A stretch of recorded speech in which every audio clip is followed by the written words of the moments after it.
Alright. So, this is the board we're gonna build. So, the Sela70 effortless. Oh, I need to be careful not to show myself. Oh!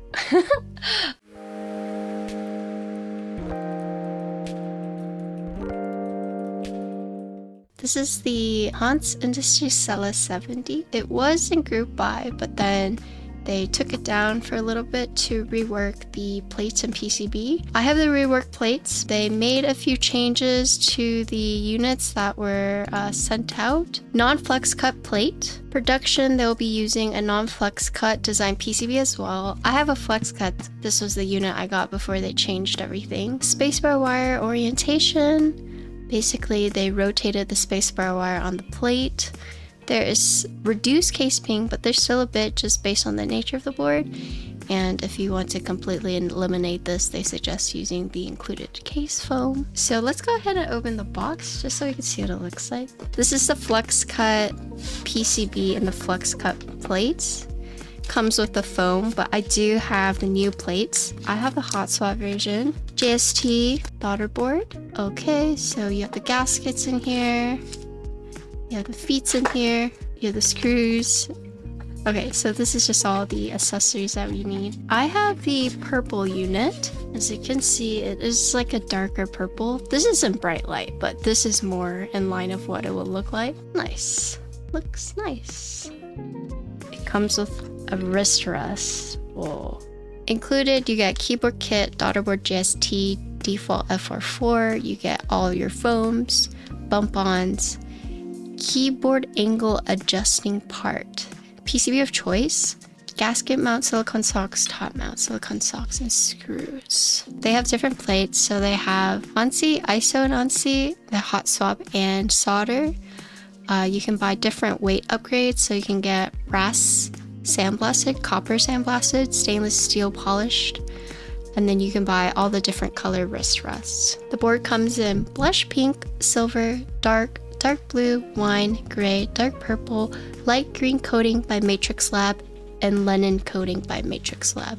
So you're looking at 9 different options in terms of colors. There'll be 2 colors done by Matrix Lab, and then 4 layout options when it comes to the plates, and then you have hot swap or solder. But yeah, cool. So let's just go ahead and look at the board while we're here. Here is the top side. So just looking at the top side, you can already see the bottom is a little bigger than the top piece. It kind of flares out right here, and you can see there is this accent. And then looking at the side, pretty interesting. So this goes up the side. That's a pretty intricate side if you look at that. So you have this shreddy weight right here that has the Hance right there. 8K screws, so 4 up top, 4 on the bottom. And then here is the USB side.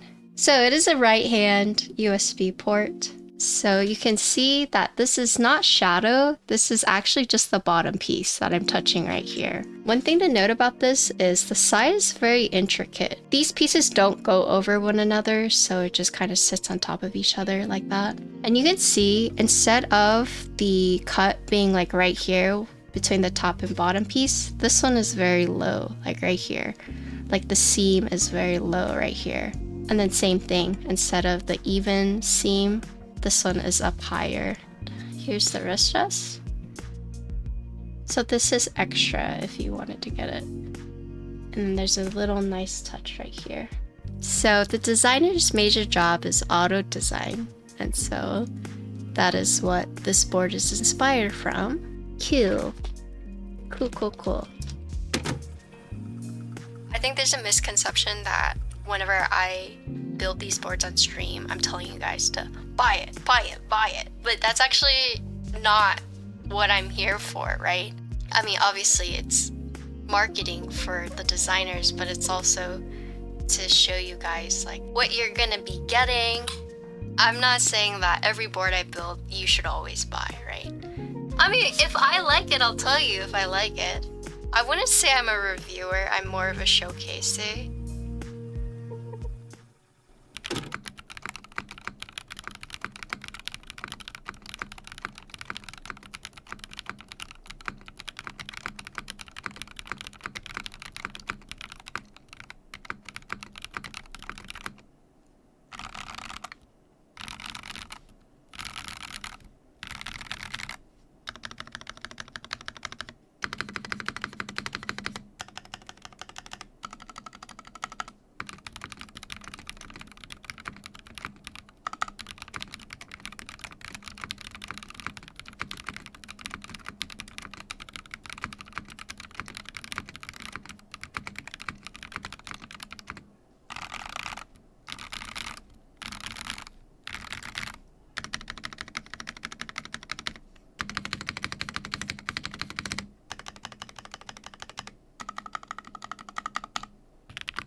Okay. I actually like how it feels gasket when it comes to typing, in my opinion, with at least with the foam. I think if I were to do no foam, I would do top mount, but if I were to do foam, I would do the gasket. Let's just do an overview of the board before I leave. Pretty cool design. The designer apparently worked in the automobile industry, so if it reminds you of a car, there's a reason why. It has a right side USB port, but these two actually light up. So it kind of reminds me of brake lights. There is a diffuser and a separate LED, I guess, attachment that you plug into the PCB, but it does use daughterboard JST, Efrolis TKL. I really like the side piece. There are anchor points on the board to help align it, so you don't have to worry about the seams looking off. Anchor points help that out. If you're looking at this, just this part, you would think this is the shadow of the board, right? Of the top piece shadowing down into the bottom piece. But it's actually part of the board right here. So this just like slants down like that. So it's not just the shadow, it's like the actual board is right here. I think it's interesting that you have two mounting styles, right? You have the top and then the gaskets. Starts at $380. You have 4 layout options. So you have Win-key, Win-keyless, ISO, ANSI. So you have all those. There are 9 different colors, and then you can pick hot swap or solder PCB. A neat thing that I didn't talk about with this board is that, so there are 2 typing angles, right? So you can do just putting on the bump-ons right here at a 6.5 typing angle, which is my comfortable typing angle personally. But they also include these feet that you can add to make it an 8.5 typing angle in case that is something that you like a higher typing angle. And what you do is you just put this here, right? And then you screw them in. So this raises the typing angle if that is something you are interested in. In terms of the extras, you can buy this nice wrist rest to match your board. There's also alu plate and a PC plate. Default comes with the FR4 plate. You can also upgrade the weights, so you can get brass sandblasted or copper sandblasted. So here's what the wrist rest looks like. So you can see my fingers, but this kind of looks like the front of a car, right? But look at the back. The back is where it's like pretty cool. So you can put on the bump-ons right here, so the wrist rest doesn't slide. But lots of things going on with the board. I do think, adding the foam afterwards made it sound a bit more solid. I personally don't think there's anything wrong with having to add foam to make a board sound good because, there are designers who will design boards without foam to make it sound good versus designers who will design boards with foam. Sound good is, in the end, like preference based. Ultimately, it's up to you if you like the aesthetic of the board. I personally like this brake light. It's an indicator. You got caps lock on. So I like that. I would say personally, I would buy this board for aesthetic. But the config I liked the most was with foam and gasket. But if I didn't add foam, I probably would have liked top a little bit more. So one thing that I like about these alu wrist rests is it's actually something I didn't notice before, but if your room tends to get hot, like having the metal actually feels really good on your wrist.